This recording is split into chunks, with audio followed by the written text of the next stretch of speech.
गइल बा पूजा पर ध्यान बा इनकर भूजा पर। इंसान के विचार आज बदल गई बा। एगो हुड़का के ले कुंवर जी के देखनी है डिमिक डिमिक कोइले बार आओ हमने के सलाई रेंज ढोलकिए से हुड़का बजा ले चली जा। एक एगो सलाई रेंज लेके चली सब नट कस लेवे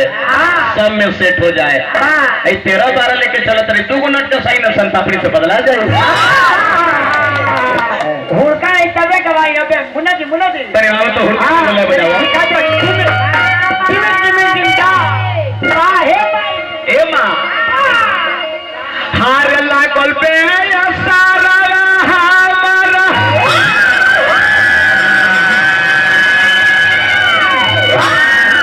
अरे बेटी दुल्हा हो कि काली मैया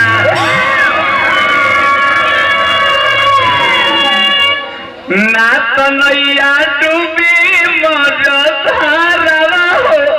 कि काली मैया। आवत ये हुड़का के ले तर सुनाओ दिमिक जी दान ना हुकूमत लागल पे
भैया 500 रुपए के पुरस्कार देनी माई से कम ना मंगल में पत ए जे बिरहा के भाव आ गई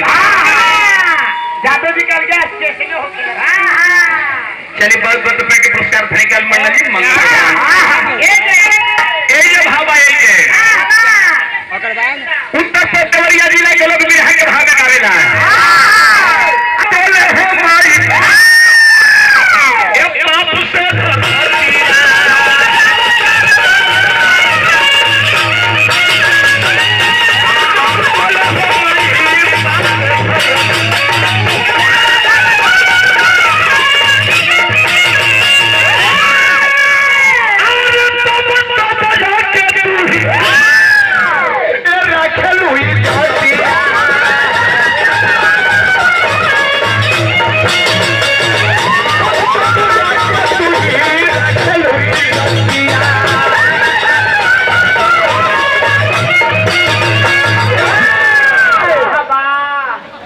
से हुआ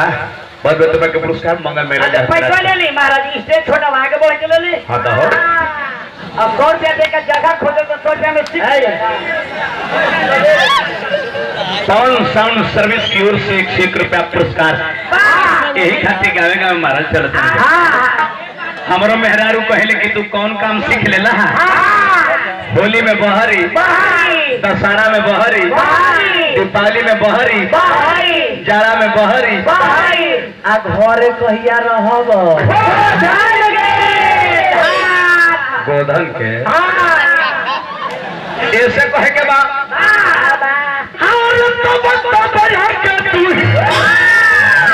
रखेलू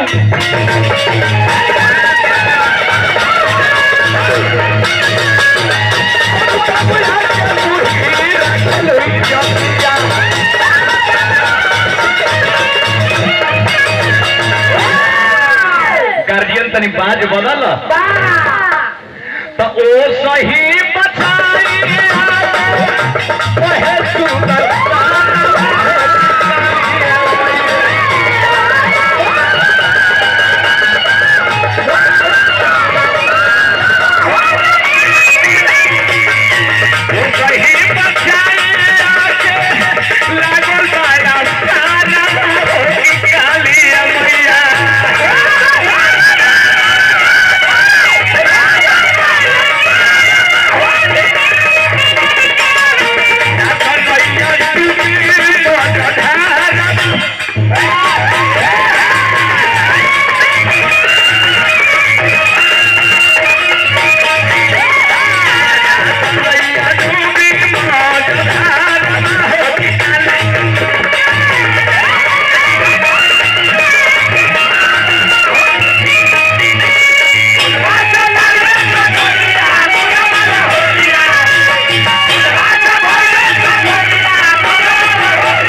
बेर हो गई बमाई